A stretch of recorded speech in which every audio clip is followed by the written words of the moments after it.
Tänases videos näitan ma sulle, kuidas paigaldada preprocessed hypertexti ehk PHP interpreter, et sa saaksid PHP keeles programmeerima hakata. PHP on üks serveripoolne programmeerimiskeel. See tähendab, et kui sa sellest midagi valmis kirjutad, siis sa saad serveril lasta seda jooksutada. Kuigi PHP interpreter on ka eraldiseisev üksus, sa saad seda ka ilma serverita teha. Aga enamasti kasutatakse seda koos serveriga.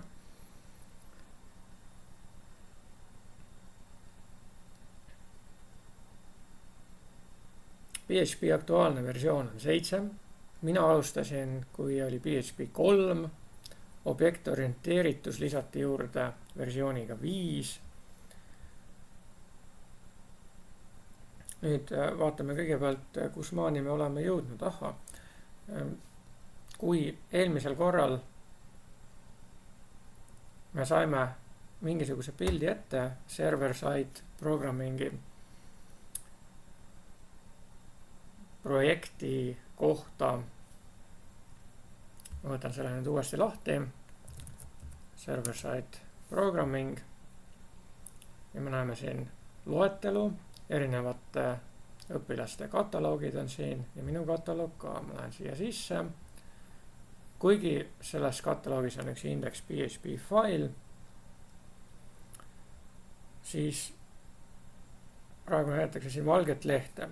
Miks? Me saame vaadata, mis selle faili sees on. Ma võtan lahti Eclipse'i.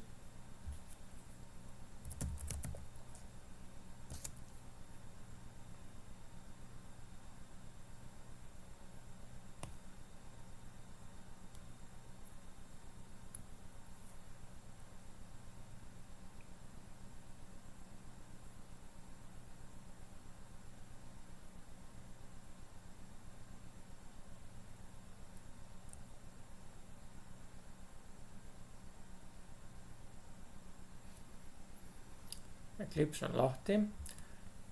Aga nüüd märkame ühte asja. Firefoxi brauser oli ka lahti. Ma tahaksin, et need oleksid üksteise kõrval.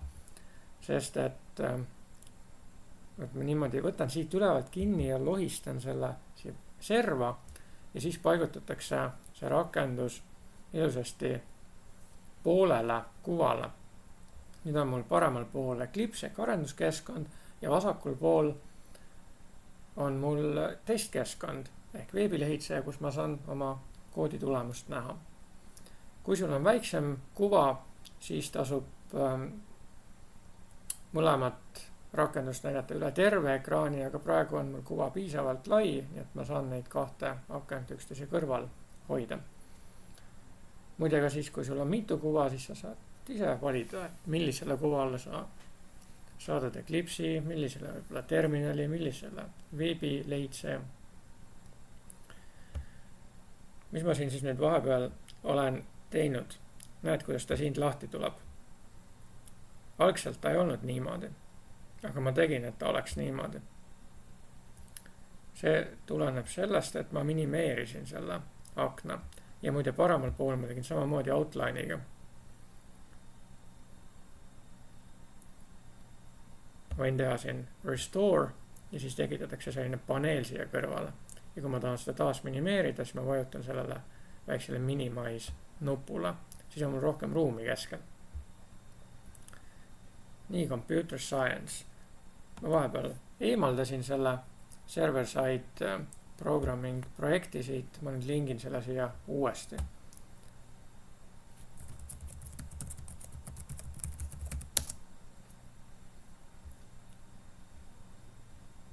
Ja on mul seega olemas ja näeme, et siin kantsulgude vahele kohe tekkis Mercuriali info ka.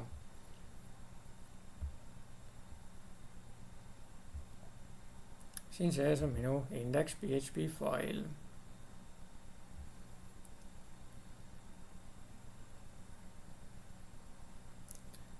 Siia ma olen ise kirjutanud nüüd selle PHP info ja sulud. Ühes eelmises videos me tegime lihtsalt sellise osa, kus me lõime selle tühja index.php faili, midagi sisse ei kirjutanud rohkem.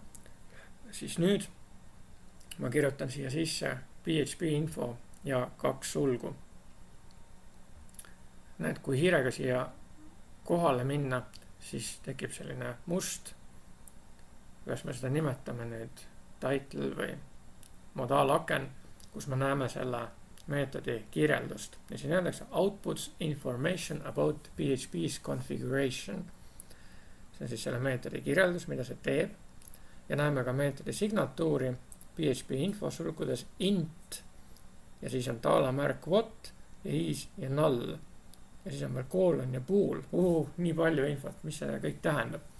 PHP info on üks funktsioon. Sulgudes on selle funktsiooni argumendid. Antud juhul üks argument, mis on int tüüpi. PHP ei ole tüübikeel, aga siiski me saame kommentaarides ära määrata, mis tüüpi meil muutujad on. Antud juhul see what muutuja on täisarv ja selle vaike väärtus on null. See tähendab, et me võime sellega täiesti ära jätta. Võime kutsuda välja PHP info ja sulud ilma ühegi sisendparameetrita, nii nagu mul on real number 2 kirjas. Ja see bool tähendab, et see funktsioon tagastab väärtuse, mis on tööväärtus, kas true või false. Ja siin me saame veel kerida alla. Näeme, milliseid väärtusi me saame sulgudesse panna. Näiteks kui panna sinna number 2, siis kuvatakse ainult info nende inimeste nimedega, kes on PHP loojate hulgas olnud. Ja me näeme, et need väärtused on kahtlaselt binaarsed. 1, 2, 4, 8, 16, 32 ehk siis 2 astmes 0, 2 astmes 1, 2 astmes 2, 2 astmes 3 ja nii edasi. Ja info all me paneme kas -1 või paneme mitte midagi, siis näidatakse kõiki PHP ja serveri, mille peal PHP jookseb, parameetreid. Ja siin on veel link, kui siia klikkida, mis siis nüüd küll juhtub, avatakse Eclipse'i veebibrauser. Siin aadressi küll näha ei ole, millisel aadressil, seda me tegime lingi tekstist, aga siin on nüüd näha seesama meetod, selle kirjeldus, muidugi mitte selle meetodi implementatsioon ja seesama jutt, mida me seal mustal taustal nägime enne. Väljastab true, kui kõik läks korda ja false, kui oli mingisugune veaolukord.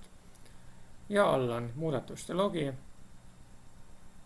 Previously on AMC's Halt and Catch Fire. Congrats, you made it on the train. Muide see Halt and Catch Fire on üks asjakohane telesari. 3 hooaega on seda tehtud siiamaani ja seal kirjeldatakse IT inimeste eluolu 1980. aastatel. Nad alustavad mängude tegemisest, siis avastavad, et inimesed tahavad omavahel ka suhelda. Suhtluse käigus nad hakkavad kauplema. Siis inimeste kaardistamise tulemusena õnnestus hoopis tekitada ühel inimesel viirus, pärast seda ta lõi antiviiruse.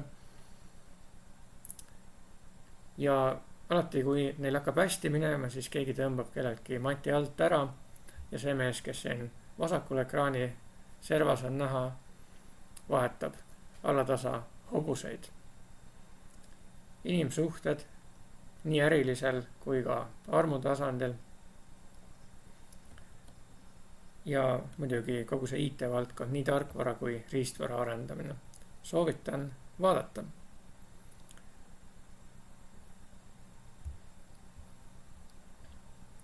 Seal on näited ka, enne seda on versiooni ajalugu, see on ilmselt PHP versioon, et alates 5.5.0-st pandi see osa juurde, 5.2.2-st see. Näeme, et me saame seda välja kutsuda nii ilma sisendparameetriteta kui ka vastava sisendparameetriga. Siin on siis kasutatud konstanti. Mõningad märkused veel ja seotud meetodid ja inimeste lisatud kommentaarid. See koht, see sait, see leht on pärit sellisest kohast nagu php.net. Ja me näeme siin veel teisi meetodeid menüüs, sest me saame PHP kohta kõike lugeda. See on see esimene meetod, millest me võiksime alustada PHP puhul, sest siis me näeme kõigepealt ära, kas PHP on korralikult installitud. Praegu see meil installitud ei ole, sest meil näitab siin valget lehte, kuigi peaks näitama midagi muud. Sa võid muidugi küsida, et siin aadressi lõpus ei olegi viidatud index.php failile. Aga kui sa mäletad, mida me kirjutasime Nginxi server-side programmingi kohta olevasse seadistusfaili, seal oli index direktiiv, mille järel olid väärtused index.php, index.html. See tähendab, et kui sellest kataloogist leitakse index.php, siis käivitatakse kohe see fail. Sellepärast püütaksegi seda siin käivitada ja ei tekitata mitte kataloogide loetelu. Aga miks seda siin ei näidata, seda sisu? Sellepärast, et Apache 2 veebiserver ei oska veel mitte midagi sellega teha. See on tema jaoks tundmatu keel.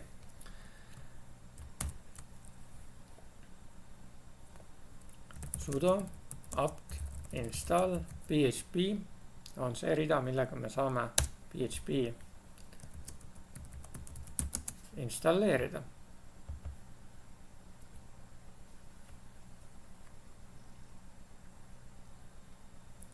Ja paigaldatigi PHP.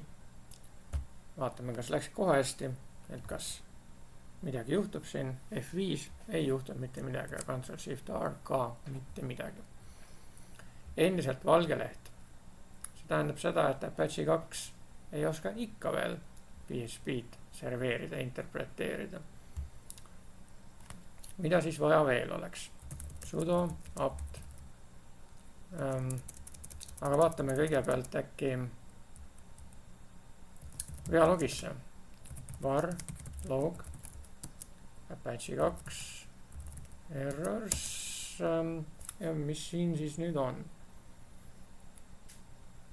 Mitte midagi ei tehtud siia.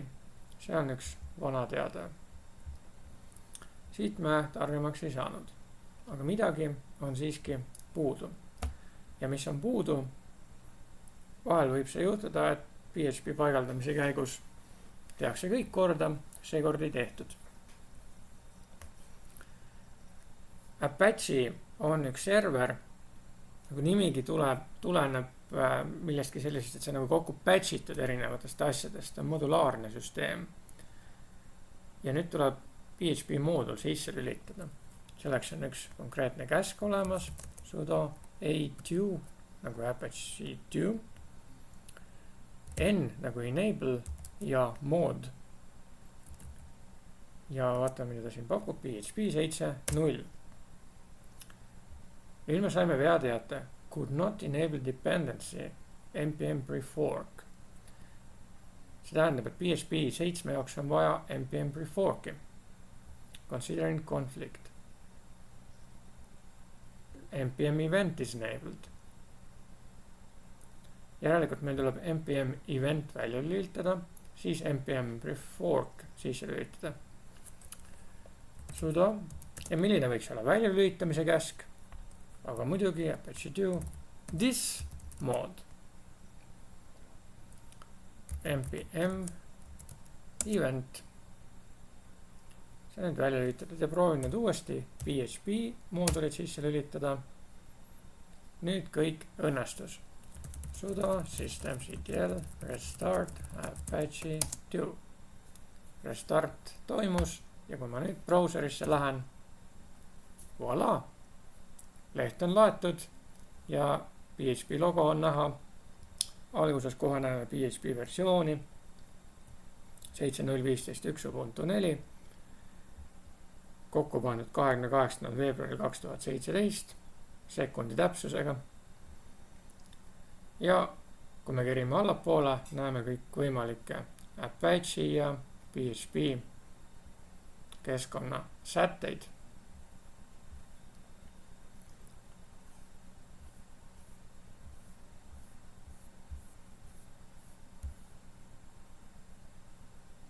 Ja neid blokke siin me saame ka ükshaaval vaadata. Näiteks kui ma siia kirjutan, ütleme, et ma konstanti ei mäleta, ma kirjutan siia lihtsalt arvu. Ma mäletan, mis see 1 oli. 1 on see põhiinfo. Enam neid teisi asju siin all ei ole. Kui ma siia kirjutan näiteks 4. Ei. See tuleb ju salvestada ja siis F5.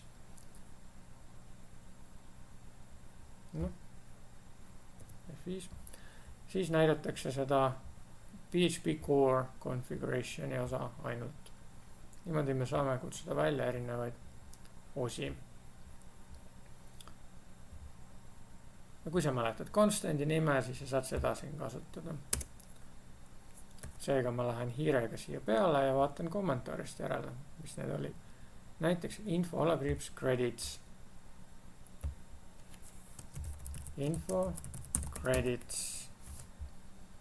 Salvestan, Ctrl S on salvestamiseks, nagu save. You remember, Jesus always saves. Ja nüüd me näeme, kes kõik on siin teinud midagi.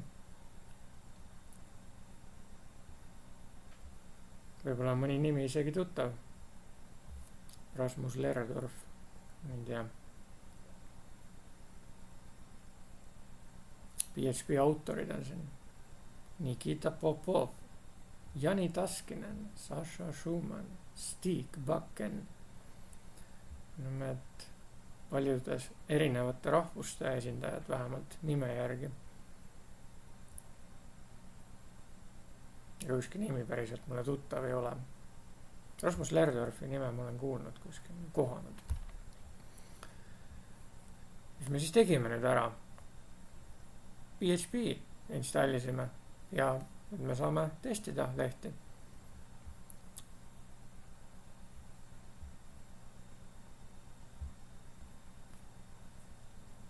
Liigun hiirega siia ülesse nüüd, tekkis Eclipse'i menüü ja exit.